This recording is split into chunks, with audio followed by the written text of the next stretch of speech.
gostaria de desejar a todos vocês, aos médicos aqui, às médicas, boa sorte, sucesso, e pode contar com a gente lá, que hoje, inclusive, vai ser votado o projeto de lei complementar que vai garantir a alimentação, transporte e a moradia de vocês.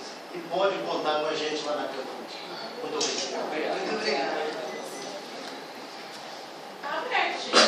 Deixa eu só fazer uma informação aqui já. A previsão inicial era de 11 profissionais médicos, são 10. Houve um desencontro em relação ao nome, que muito provavelmente ele foi deslocado para outra região, mas que o Ministério da Saúde, ainda durante essa semana, já deve nos posicionar e devemos, em breve, recepcionar mais um profissional médico em São Paulo. Já estão destinados a qual postos cada um vai atender? Ainda não, até por uma questão de democracia, nós faremos, todos conheceram a rede, todos estão conhecendo a cidade, conhecendo as unidades de educação, os órgãos públicos, toda a nossa rede de alta e média complexidade, aí depois será por sorteio. Então aí iremos sortear cada um para qual unidade cada um deles. Existem alguns médicos na cidade, que questionam quanto à qualidade desses médicos que estão chegando no município. O senhor tem conhecimento disso? Não tenho conhecimento e repudio esse tipo de afirmação, certo? Eu acho que o primeiro passo para você cair no cadafalso da ignorância é você não querer conhecer o trabalho dos outros ou menosprezar a inteligência dos demais. Eu acho que nós temos que tomar muito cuidado em relação a isso, porque, como eu disse, é dispensável qualquer afirmação em relação à qualidade e o trabalho que se desenvolve em Cuba, maiormente na estratégia de saúde da família. A expertise, o conhecimento que eles têm, que é historicamente conhecido, o que Cuba conseguiu fazer em termos de medicina nas últimas décadas. A partir da década de 60, plantaram toda uma estrutura, todo um projeto, pautado essencialmente na atenção básica, e é essa expertise que nós estamos importando, esse conhecimento que nós estamos trazendo para Ourinhos. Eu costumo sempre, já disse anteriormente, não vão se imiscuir em nenhuma outra área a não ser a atenção básica. Eles não vão influir, não tem essa possibilidade. O convênio com o Ministério da Saúde é porque eles atuam somente na atenção básica. Eles não podem atuar na UPA, no SAMU, na Santa Casa, nenhuma outra clínica, exclusivamente devem atuar na atenção básica, nas unidades básicas de saúde e nas unidades de saúde da família. André, tem um gasto da administração municipal para eles. Qual que é a previsão desse gasto mensal?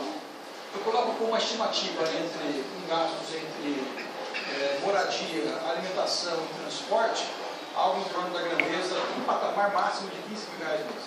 Sim. E quando as atividades estão previstas de começar quando?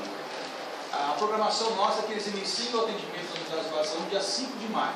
Primeiro terão todas as capacitações, conhecerão toda a rede, a partir do dia 5 de maio, já no período da manhã, na primeira hora do dia, estarão atuando. Dentro dessa capacitação, o senhor cita qual? O que é isso? Quando voltar a aprender, para mim, eles conhecem a rede, as formas de se fazer os encaminhamentos, o atendimento, essa adaptação à rede. É claro que as noções básicas sobre o sistema de saúde, toda a estrutura de saúde no Brasil, eles já tiveram a capacitação deles em São Paulo, e a capacitação deles é contínua, tanto é que a jornada de trabalho deles é de 40 horas semanais.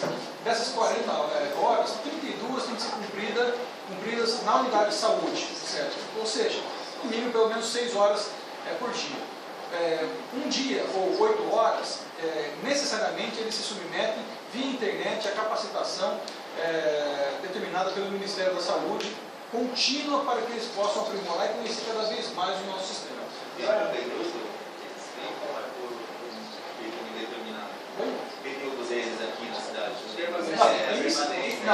Inicialmente, no quarto ciclo, eles acabaram de chegar, aquilo que é preconizado pelo Ministério é que permaneçam por 3 anos. Certo? Claro que os profissionais podem ter as suas necessidades, pode haver, talvez, a ida de um ou deslocamento de um ou de outro, mas dentro do preconizado, 3 anos. São 3 anos. Entre aspas, existem alguns médicos que atendem esses cursos onde eles vão estar atendendo. O que vai ser feito nessas escalas? Não se altera nada. Os médicos que nós temos hoje, eles cumprindo a jornada deles, a jornada mínima estatutária de 2 horas diárias, continuam atendendo normalmente. Nós estaremos oferecendo por mais tempo o atendimento das unidades básicas de saúde.